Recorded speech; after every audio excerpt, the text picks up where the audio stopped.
안녕하세요. 법무법인 동주의 김윤서 변호사입니다. 저희 유튜브에도 그렇고 로펌으로 간혹 이런 문의가 오더라고요. 몇 년 전에 학생 때 이런 일을 당했는데 도무지 용서가 안 돼요. 혹시 지금이라도 처벌할 수 있을까요? 이런 이야기를 들으면 정말 안타깝고 학창시절 겪는 범죄가 성인이 되어서도 정말 큰 영향을 끼치는구나 실감하기도 하는데요. 그래서 오늘은 중고등학교 때 당한 범죄, 성인이 된 후에 고소할 수 있을지 전부 알려드리겠습니다. 아니 이미 지난 일을 이제서 뭐 어떡하라고. 사과받자고 10대도 20대도 30대도 다 걸었을까? 넌 벌 받아야지. 신이 널 도우면 형벌, 신이 날 도우면 천벌. 이런 말도 있죠. 과거는 과거일 뿐입니다. 과연 그럴까요? 중고등학교 때 당한 성범죄, 성인이 되어 고소 가능할까? 그 문제의 답은 아동 청소년의 성보호에 관한 법률에서 찾을 수 있는데요. 보통 성범죄의 경우 공소시효는 10년입니다. 그러나 아동 청소년 성범죄의 공소시효는 피해자 나이에 따라 다르게 적용되는데요. 성범죄 피해자가 13세 미만의 아동이라면 공소시효가 아예 적용되지 않습니다. 공소시효가 없다는 것은 무슨 뜻일까요? 즉 언제든 처벌받을 수 있다는 것이죠.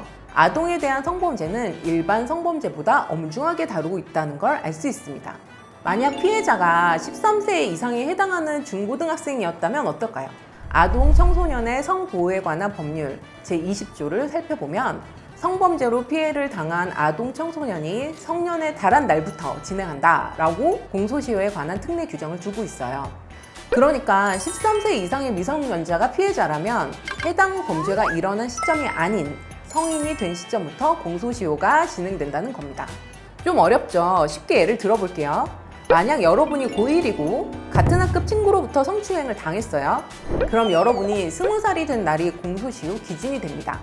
성인이 된 날부터 10년 이내, 그러니까 30살 전까지 고1 때 성추행했던 가해자를 고소할 수 있는 거죠. 아니 뒤늦게 이렇게 고소를 하는 경우가 있나요? 라고 묻는 분들이 있는데요. 당시에는 이를 키우고 싶지 않거나 혹은 두려워서 가만히 있었던 피해자가 성인이 되어 자신을 지킬 수 있는 힘이 생겼을 때 또는 계속되는 트라우마에 못 이겨 신고하는 경우가 꽤 많습니다. 어릴 때는 용기 있게 행동하지 못했지만 이제라도 처벌받게 하고 싶다 생각하는 것이죠. 그런데 사건이 오랜 시간 지난 만큼 증거가 사라진 경우도 정말 많은데요. 성범죄의 경우 가장 중요한 것은 피해자 진술의 신빙성이니 피해 당시의 상황을 최대한 구체적으로 진술하는 것이 중요하겠고요. 상대방의 카톡처럼 진술의 신빙성을 뒷받침할 수 있는 증거가 있다면 당연히 제출해야 합니다.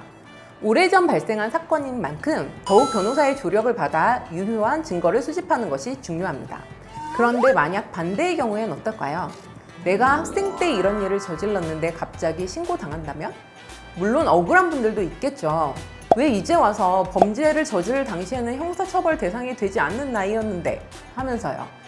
미성년자 때 저지른 범죄 중 불법소년 때 저지른 범죄는 성인이 된 후 고소당해도 형사처벌할 수 없습니다. 그러나 범행 당시 만 14세 이상이었다면 처벌을 피할 수 없습니다. 사실 만 14세는 그 당시에도 형사처벌이 내려질 수 있는 나이거든요.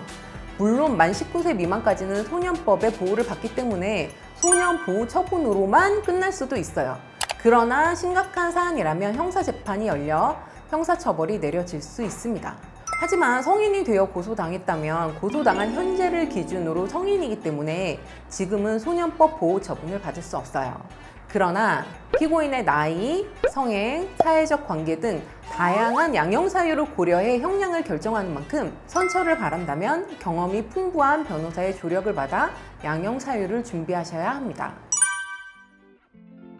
오늘은 중고등학교 때 당한 범죄, 성인이 되어서도 고소할 수 있을까에 대해 답해 보았는데요. 제 답변은 성인이 되어서도 고소할 수 있다입니다. 현재 청소년인 분들이라면 어린 시절의 실수가 평생 여러분의 발목을 잡을 수도 있다는 점 꼭 명심하셨으면 좋겠습니다. 만약 이런 사건에 처해 있는 분들이라면 아무래도 피해자든 가해자든 변호사의 조력을 받으시는 것을 권하겠습니다. 그럼 저희는 다음에 더 유익한 주제로 찾아오겠습니다. 감사합니다.